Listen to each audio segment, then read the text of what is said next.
going on, everyone? Thank you for coming back to the channel. This is going to be another review of a statue. And before we get into it, make sure you hit the like button on this video if you like the content. Subscribe if you're new to the channel. Get into the club, guys. Get into the club. So this is going to be a review. Oh, and also make sure you hit the 4K option on your YouTube settings. If you want to see this in all its glory, you want to stick with 480p or 1080p, have at it. But anyway, this is going to be a Iron Studios review. This is specifically the new Dark Knight Returns Batman that they put out. And those of you who know me know I am a huge Dark Knight Returns fan. Frank Miller's Dark Knight Returns is the end-all be-all Batman story for me. It is probably my favorite Batman story of all time. As you can see here, I even have a graded signed copy by Frank Miller and Johnson. And I have a complete sign run, and I have a regular bagged and board run.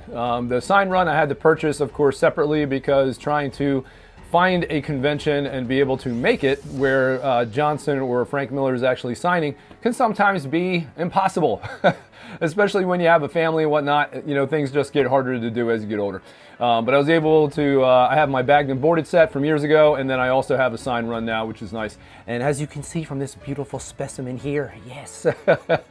I love it though, I have to have it. It is by far, you know, like I said, one of my favorite comics of all time.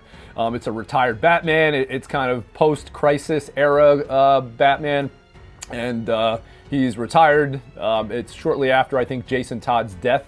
That's the second Robin, and he's basically called it quits after that. He's an older guy, probably in his 50s, maybe on his way into 60s, but I think he's supposed to be in his 50s, somewhere around there. And he goes up against like this mutant army and this leader, and he goes up against the Joker and Two-Face to a certain extent. Really, really cool comic book. If you guys haven't read it, I really recommend it. We'll talk about the comic book a little bit as we get into the review. But for now, let's take a look at it. You know me, I'm going to pan it from the top to the bottom, and I like talking about the source material as well. And yeah, this is going to be another statue review. Everybody's probably like, is this dude doing statues now, or only doing statues? No. If you go back in my reviews years back, I have some Prime 1 reviews, some Freddy Krueger horror statues that I was collecting for a while that I did reviews on. So this is not really a new thing. It's just something that I'm kind of getting back into again. I have a friggin' Prime 1 Joker statue from the new film, the Joaquin Phoenix Joker, and I still haven't even done a review on that. That's how lazy I am right now. I think I am going to do it at some point. It's almost moot trying to do it because there's so many reviews out of it already, but like I always say, I enjoy the hobby and just talking about stuff in general. And so I'll probably do one at some point because it's always cool to get differing opinions. So like I said, love this comic book, love it, love Batman. Love Superman more, but love Batman. Love it, love it! Oh no, can't do it when they into it. That's right, I do enjoy it. Alright guys, let's get into it. So we'll let them turn around and we'll kind of pan the figure over and kind of show you everything, you know, globally, I guess we'll say, for the time being. And I think it really, really came out well. I think the prototype quality, colors transitioned over for the most part. You're never going to get 100%, obviously, when it comes to the prototype, but you should get pretty close. 80 to 90%, somewhere around there. I think that's pretty reasonable. You know, you have two people on the camps when it comes to prototype to production quality. There are some of those folks that'll always tell you, the prototype, the production piece is never going to come as close to the prototype. Don't be upset. Why do people always get upset because the prototype doesn't, or the production piece doesn't look like the prototype? Dude, people got to stop with that shit, because we all know that. I mean, most people have been in the hobby for a while, understand that the production piece is not going to be close to the prototype. We get it. Everyone gets this who's been in the hobby for a while. But like I said, you should probably be able to get somewhere from 60, Jesus, that would not be good. 80 to 90%, man. And, you know, as you can see as it rotates around, you know, and then looking at some of the shots of the original prototype, some of the weathering probably didn't come through as well. Again, this is going to be a factory paint job. You know what I mean? This is not the master painter, and this is obviously not the master sculpt. You know what I mean? These are going to be recasts of the same sculpt and parts and whatnot. And then they're factory painted by some other artists. And they're hence mass produced. You know what I mean? And for a mass produced product, this came out pretty damn good. So it came with 2 heads, as you can see. You know, the one he's already on, I had the relaxed face. It's got some blood on it. I really like it. I actually like it more relaxed because there's a few pieces out that have you know, the angry, beat up, kind of gnarly face. I have 2 1/6 custom versions of Dark Knight Returns figures from a custom studio that I picked up a while ago. I have reviews out already of those, so you can feel free to check them out. Both of those already have that gnarly, kind of beat up, grinning, you know, snarl face. And I like having the relaxed look because I don't have alternate heads for those. So having these, the relaxed head on this, I really like it. I've seen enough of the gnarly face. I'm good there, guys. But I really like the relaxed look. Like I said, you know, the blood work I think transitioned over well. You know, the ripples on the outfit are there. The utility belt I think lost a little bit of detail from prototype to production, but that's okay. Again, the arms are just as bulky, the details there. And again, you know, overall, I can say that this is 80 to 90% close to the prototype. Where something like the new Prime 1 piece that they did of the Heath Ledger Joker is probably more 60% there when it comes to the head sculpt because of how dead the paint was and some of the details that got lost, which I was really surprised at that because they really embellished on the details on the head sculpt. So you would think the recasting process, those details actually would have carried through better, but they did not, unfortunately. And unfortunately, someone also saw that head sculpt after the first production piece and said, hey, who cares? Let's go for it. But anyway, this is awesome. I mean, when they saw this, as I would imagine the first production piece that came out, whoever made the call to keep going with it, yeah, man, and keep producing it. Say, yes, this is what it should look like. Is there a little bit of drop in quality? That's okay.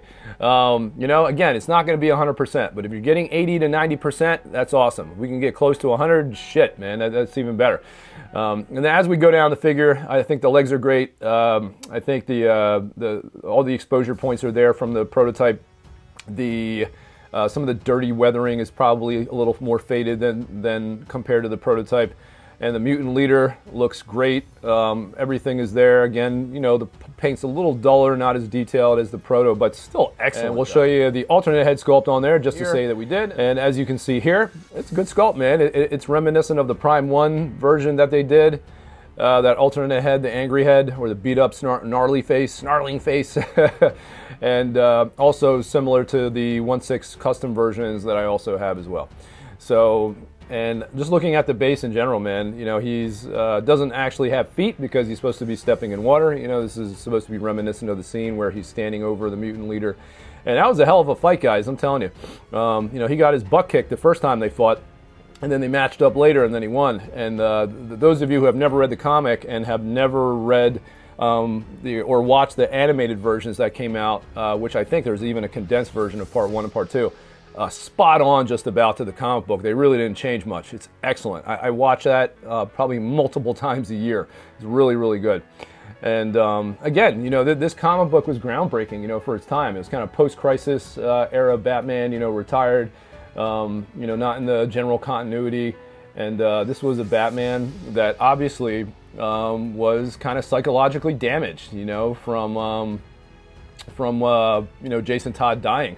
And those of you who know, you know, his Todd's character, or Robin's character, was taken over by a young girl named Carrie Kelly. She became, you know, essentially the new Robin. And I think, you know, at one point in the comic book, he actually calls her by the wrong name or something. I forget. And but you can tell he's damaged from it. And but he moves on. And I don't want to ruin, you know, the comic book story or the arc or the narrative or the movie for a lot of you folks, but what the hell, I think I've mentioned it in the videos already enough in a couple of videos, so screw it. If you haven't seen it, spoiler alert. But and one of the coolest parts of this movie, or the comic book rather, was that, you know, when he goes after the Joker escapes, and Batman finally catches up to him and actually was almost going to kill him, but it kind of stops halfway, and pretty much like almost broke his neck per se, and friggin' the Joker ends up breaking his own neck, literally turning his neck around, snapping his spine just to frame Batman for the murder, essentially. It was wild, man, absolutely wild. And when you get to the end of the comic book, guys, like, wow, man, when he goes up against Superman, that was one of the most ingenious fights that I have ever seen or read, that was concocted or developed by a writer in order to try and fight Superman, for Batman to try and fight Superman fairly. And I'm going to ruin this again, some of it for you guys, but essentially, Superman ends up, I forget, I think there's some kind of nuclear explosion, like he has like a bomb in space and it ends up going off, and it's a nuclear blast, and he was kind of basically right in the radius of it, if I remember correctly. And it devastated him, pretty much. And he ended up kind of falling back to Earth, and because of the mushroom cloud, I guess, or whatnot. I'm pretty sure it was in space when it happened. I can't remember. I don't think it was in Earth's atmosphere, but he ended up, floating back down to Earth. And he was so badly hurt. I mean, he looked like he had aged, like he was a 110-year-old man. That's how shriveled up he was and damaged from the explosion. That's how much it took out of him. And the sun was blotted out because of that explosion. And he floated back down to Earth, and he landed in a field. And he actually absorbed the sunlight energy from the plants to actually return back to some level of a baseline. So he went from shriveled back into his regular kind of physique, but was obviously still not at full power. And when he went up against Batman, then Queen helped him, shot him with a synthetic kryptonite, made him even weaker, and Batman was able to defeat him. And here's a huge spoiler alert. Shortly after that, after beating him, he then had a heart attack. Batman / Bruce Wayne ended up having a heart attack and dying. And it's just amazing, guys. Like I said, it's one of my favorite comic books of all time. That was one of the most creative fights that I've seen put up to posit how Batman could essentially fight and beat Superman. It was really, really cool. So I hope I showed you guys enough looks on this. And as we pan around and look at this thing one last time, it's just, it's great. And this is a prime example of how close you can get to the prototype when you do a good job.